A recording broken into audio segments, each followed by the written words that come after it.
খবরদার কখনো কোনো মুমিন বান্দারে ঠাট্টা করো না। তুই কালু, তুই লম্বু, তুই মোটু, তুই কানা, বলি কাউকে নিয়ে ঠাট্টা করবেন না। তার দেহ নিয়ে, তার আকৃতি নিয়ে, তার বংশ নিয়ে। একজন এসে বলল, ভাইজান আপনার মেয়েরা দেখলাম আরেক ছেলের সাথে বাজারে ঘোরাফেরা করে, ওই রমনার বটমূলে দেখলাম আপনার মেয়ে আরেক ছেলেরে নিয়ে ফষ্টি নষ্টি করে। লোকের কথা বিশ্বাস করে বাসায় যে মেয়ের চুলের মধ্যে ধরে মাইর, আইজো মায়ের কাইলো মাইর, এরকম হইতে পারে না? হয়তো ওই লোক আপনার মেয়ের মতো দেখতে আরেক মেয়েকে দেখছেন, এরকম হয় কিনা সমাজে? একজন এসে বললো, ভাই আপনি এখানে ভাবিরে তো দেখলাম ওই জায়গায় আরেক লোকের সাথে ঘোরাফেরা করতেছে, খবর রাখেন না বাসা? আপনি রেগে মেগে, ঘটনা কি? আমার খেয়ে আমার পরে আরেকজনের সাথে, যে এই বাড়িতে যে মাইর, কোনো কথা নেই। দেখবেন যে ছোট্ট মারামারি থেকে এই ঘটনা অনেক সময় বিচ্ছেদ বা ডিভোর্স পর্যন্ত গড়ায়, ঠিক কিনা?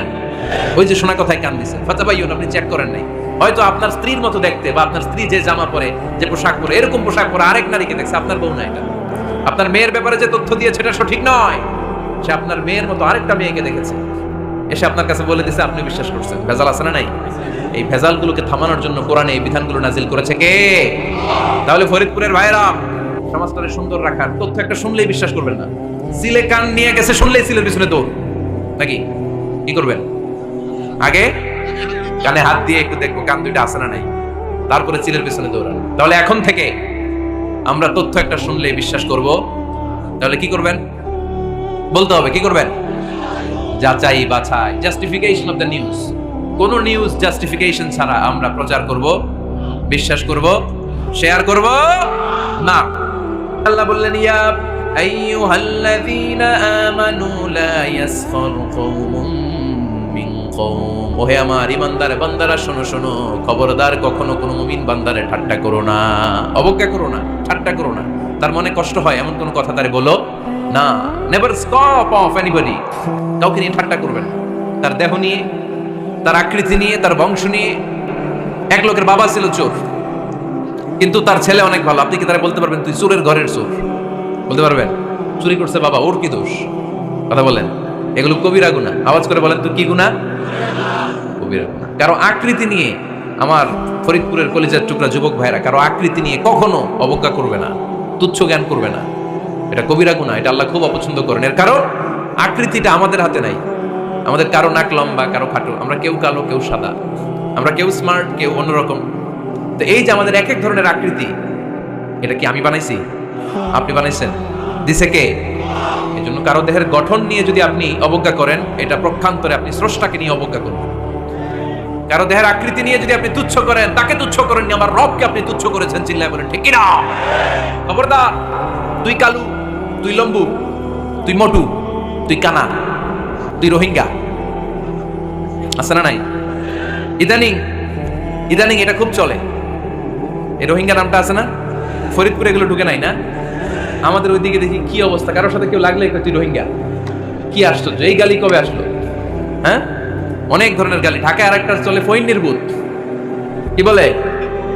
এই এগুলো আগে শুনি নাই আমরা, রিসেন্ট এগুলো বলা শুরু করছে, ফৈন্নির ভূত, রোহিঙ্গা। না, এগুলো বলে আপনি কাউকে অবজ্ঞা করতে পারবেন? পারবেন না। খবরদার, এটা কবিরা গুনাহ, এটা ছোট গুনাহ মনে করবেন না। কারণ আকৃতি নিয়ে তুচ্ছ করা যায় না, কারণ আকৃতি দান করেছে কে? ওয়াল্লাযী ইউসাউইরুকুম ফিল আরহামি কাইফা ইয়াশা লা ইলাহা ইল্লা হুয়াল আজিজুল হাকীম। তিনি এমন সত্তা যিনি তোমাদের চেহারার অবয়ব দিয়েছেন, তোমাদের আকৃতি দান করেছেন তখন যখন তোমরা মায়ের পেটের ভেতরে ছোট্ট জোকের মতো ছিলা। মায়ের পেটের ভেতরে আমরা যখন সবাই এত ছোট্ট, তখনই আমাদের চেহারার আকৃতি দিয়েছে কে? কে সুন্দর হবো, কে ছেলে হবো, কে মেয়ে হবো, কে মোটা হবো, কে চিকন হবো, আমার ইচ্ছা হয়েছে? আওয়াজ করে বলতে হবে, কার ইচ্ছায়? প্রত্যেককে যদি আল্লাহ প্রত্যেকের নিজের চেহারা ডিজাইন করতে দিতেন, আল্লাহ যদি বলতেন তোমার চেহারাটা কেমন হবে তুমি ডিজাইন করো, তাহলে আপনি আপনারা কেমন বানাতেন? হ্যাঁ বলেন, ফরিদপুরের ভাইরা বলেন, সুন্দর করে বানাতেন, তাই না? সবচাইতে স্মার্ট, সবচেয়ে সুন্দর করে আমি আমার চেহারাটা বানাতাম যদি আমাকে ডিজাইন করার সুযোগ দেওয়া হতো। কিন্তু এই সুযোগ তো আল্লাহ দেন নাই। ডিজাইন স্বয়ং করে দিয়েছেন কে? কোন নারীকে যদি আল্লাহ বলতে, এই নারীরা তোমাদের চেহারা কার কেমন লাগবে তোমরা বানাও, প্রত্যেক নারী কি করতো? বিশ্ব সুন্দরী করে নিজেকে বানাতো। খুদ ধরার মতো কোনো জায়গা সে নিজের জন্য রাখতো না, ঠিক কিনা? কিন্তু এটা আল্লাহ দেন নাই। এই আকৃতিটা আমাদেরকে সরাসরি দান করেছেন কে? খবরদার, আমাদের অনেকে বিকলাঙ্গ, আমাদের অনেকের হাত ছোট, পা বড়, দেখতে মোটা, কেউ চিকন, কেউ কালো। খবরদার, কারো আকৃতি নিয়ে কখনো কোনো অবজ্ঞার সুরে, ঠাট্টার সুরে কোনো কথা আমরা বলবো না। রাজি আছেন? সবাই রাজি আছেন? আল্লাহ রাসূল সাল্লাল্লাহু আলাইহি ওয়াসাল্লামের এক সাহাবী ছিল নাম ইবনে মাসউদ রাদিয়াল্লাহু তাআলা। ওনার পায়ের নলা ছিল খুব চিকন, অস্বাভাবিক চিকন, স্বাভাবিক না। তো উনিও এটা ঢেকে রাখতেন, দেখাতেন না কাউকে। একদিন উনি খেজুর পাড়ার জন্য খেজুর গাছে উঠলেন। খেজুর গাছে ওঠার পরে নিচ থেকে সাহাবারা পায়ের চিকন নলা দেখে ফেলছে। দেখে সবাই হাসি, সবাই হেসে কুটি কুটি। বিশ্বনবী বললেন, হেসো না, খবরদার, আমার ইবনে মাসউদের পায়ের চিকন নলা দেখে হেসো না। আমার ইবনে মাসউদের এই পায়ের চিকন নলা যদি মিজানের পাল্লায় উঠিয়ে দেয়া হয়, কিয়ামতের দিন উহুদ পাহাড়ের চেয়েও ভারী হয়ে যাবে।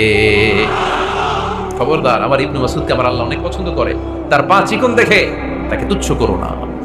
আল্লাহর হাবিব সাল্লাল্লাহু আলাইহি ওয়াসাল্লামের 11 জন স্ত্রীর মধ্যে থেকে একজন স্ত্রী ছিলেন একজন স্থূল আকৃতির, অবেসিটি ছিল, একটু মোটা। ওনার নাম ছিল সাফিয়া রাদিয়াল্লাহু তাআলা আনহা। তা আম্মা জান আয়েশার সাথে একবার সাফিয়ার ঝগড়া, নবীদের বউদের মাঝে মাঝে মাঝে ঝগড়া হতো, তবে সেটা হতো মধুর ঝগড়া। সুবহানাল্লাহ পড়েন। আম্মা জান আয়েশা রাদিয়াল্লাহু তাআলা আনহার বাসায় একদিন বিশ্বনবী বসা ছিলেন, আরেকজন স্ত্রী, বিশ্বনবীর আরেকজন স্ত্রী রান্না করে কিছু খাবার আম্মা জান আয়েশার ঘরে পাঠিয়েছেন। এক দাসী দিয়ে বলল, যাও এটা আয়েশার ঘরে দিয়ে আসো, কারণ নবী আয়েশার ঘরে। আম্মা জান আয়েশা রাদিয়াল্লাহু তাআলা আনহা বললেন, এগুলো কি? ওই দাসী বলে, তরকারি। কে দিছে? অমুক স্ত্রী। কেন দিয়েছে? আমি কি রান্না করতে পারি না? তোমরা রান্না তোমরা খাও। এই কথা বলে পাতিল সহ উড়ায় মারছে চেহারা। এর কারণ ওনারা মানুষ ছিলেন, মানবীয় ব্যাপারগুলো ওনাদের মধ্যেও কাজ করত। আবার এক স্ত্রী ঝোল দিয়ে রান্না করে কিছু খাবার নিয়ে এসেছে, আম্মা জান আয়েশা রেগে মেগে ওই ঝোল নিয়ে ওই স্ত্রীর গালের মধ্যে মেখে দিয়েছে। বিশ্বনবীর আরেক বউয়ের গালের মধ্যে ওই ঝোল লাগাই দিচ্ছে। এবার ওই স্ত্রী বিশ্বনবীর কাছে যেয়ে বলে, ইয়া রাসূলুল্লাহ, দেখেন আয়েশারে আপনি বেশি আদর করেন তো, দেখেন কি করে আমাদের সাথে। এই যে আমাদের গালের মধ্যে ঝোল মাখাই একবার মেকআপ বানাই দিচ্ছে। বিষ্ণু সাল্লাল্লাহু আলাইহি ওয়াসাল্লাম বললেন, তাই আয়েশাকে ডাকো।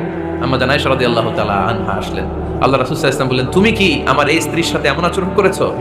আম্মা জান আয়েশা বললেন, করেছি। কেন? আম্মা জান আয়েশা বললেন, তখন মেজাজটা গরম ছিল, এখন বুঝতে পারতেছে আসলে এই কাজটা করা ঠিক হয় নাই। এবার বিশ্বনবী বিচার করবেন। বিশ্বনবী বললেন, আল কিসাস, যেমন করা হয়েছে বিচার হবে তেমন। তোমার গালে যেমনি ঝোল লাগাই দিয়েছে, তুমি একটু ঝোল নিয়ে আয়েশার গালে লাগাই দাও। সুবহানাল্লাহ পড়বেন না? ওই স্ত্রীও কিছু ঝোল নিয়ে আম্মা জান আয়েশার গালে লাগাই দিল। এখন দুজনে হাসতেছে, বিশ্বনবীও হাসলেন, আরশের উপর থেকে খুশি হয়ে গেলেন। কে? তো স্ত্রীদের মধ্যে মাঝে মাঝে এটা ঘটতো। সাফিয়া রাদিয়াল্লাহু তাআলা আনহা ছিলেন একটু মোটা। আম্মা জান আয়েশা বললেন, ইয়া রাসূলুল্লাহ, দেখেন আপনার মুটি বউ, আপনার মুটকি বউ, এই মুটি বউ বলে একদিন একটা গালির মতো দিয়ে ফেলছে। আল্লাহ রাসূল সাল্লাল্লাহু আলাইহি ওয়াসাল্লাম রেগে গেলেন, বললেন, আয়েশা এটা কেমন কথা তুমি বললা মুটি? আমার সাফিয়ারে তুমি মুটি বলে গালি দিলা রে আয়েশা। ইয়া আয়েশা লাকাদ কুলতিলা কালিমা লাউ মুজিজাত বিমাইল বাহরি লামাজাজাতহু, এমন একটা মন্তব্য তুমি সাফিয়ার ব্যাপারে করে ফেলেছো রে আয়েশা, এই কথাটা যদি সাগরের নীল পানির মধ্যে ছেড়ে দেয়া হয়, এই কথার পঙ্কিলতার কারণে, এই কথার কর্দমাক্ততার কারণে, এই কথার পঙ্কিলতার কারণে সাগরের সব পানিগুলো মুহূর্তের মধ্যে কালো হয়ে যাবে।